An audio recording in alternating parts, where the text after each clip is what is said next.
Assalamualaikum warahmatullahi wabarakatuh. Hari ini saya akan membuat video tentang pelajaran geografi kelas 10. Materi yang akan disampaikan yaitu tentang penginderaan jauh.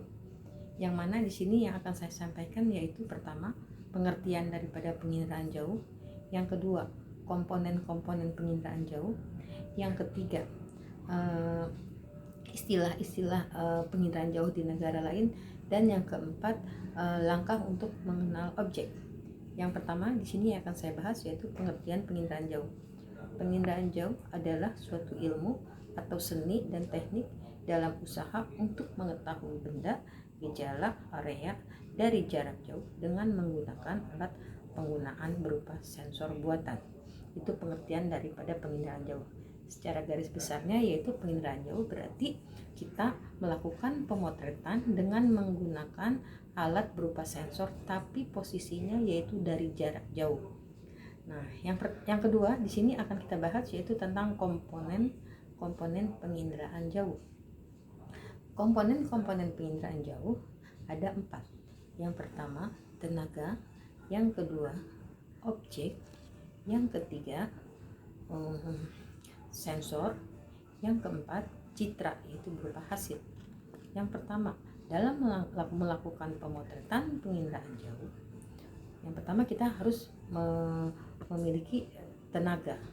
Nah, tenaga yang kita pakai yaitu ada 2, tenaga alami berupa sinar matahari dan sinar bulan.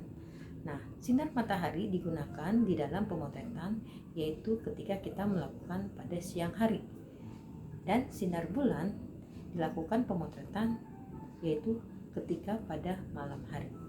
Dan ada juga yang digunakan yaitu dengan menggunakan tenaga buatan.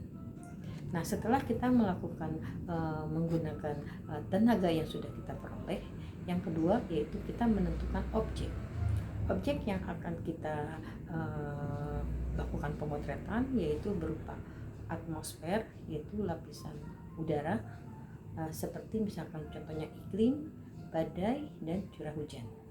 Yang kedua, objek yang akan kita foto yaitu berupa biosfer yaitu lapisan kehidupan seperti manusia, hewan, dan tumbuhan.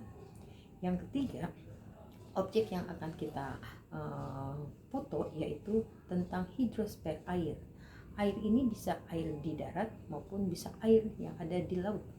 Yang keempat, objek yang akan kita bahas yaitu tentang litosfer yaitu lapisan batuan atau keadaan batuan yang ada di permukaan bumi.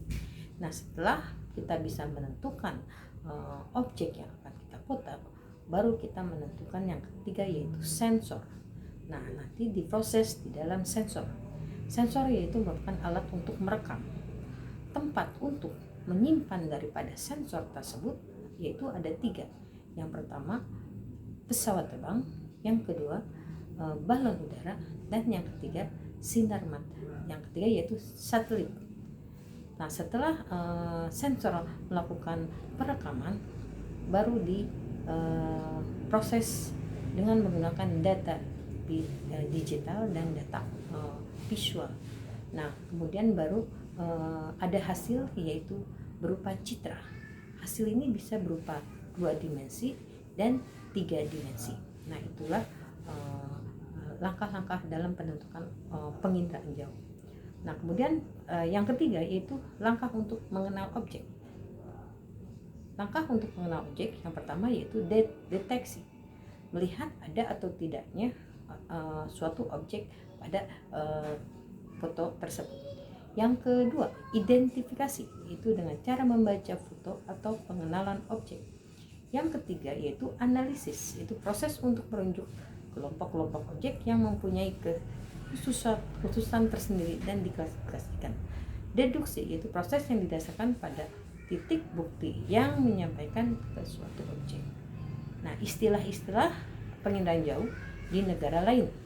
Yang pertama, di negara Prancis, dia menyebut penginderaan jauh yaitu teledetection. Yang kedua, di Jerman menyebut penginderaan jauh yaitu peneerkundung. Yang ketiga, di negara Portugal menyebut penginderaan jauh yaitu sensoria remota. Yang keempat, Di negara Rusia menyebut pengiraan jauh ya distansionoya. Yang kelima, di negara Spanyol menyebut pengiraan jauh yang itu perception remota. Yang keenam, di negara Inggris menyebut pengiraan jauh yaitu remote sensor. Nah itu pembahasan tentang penginderaan jauh di kelas 10. Saya cukupkan sampai di sini. Wabillahi taufiq wal hidayah. Wassalamualaikum warahmatullahi wabarakatuh.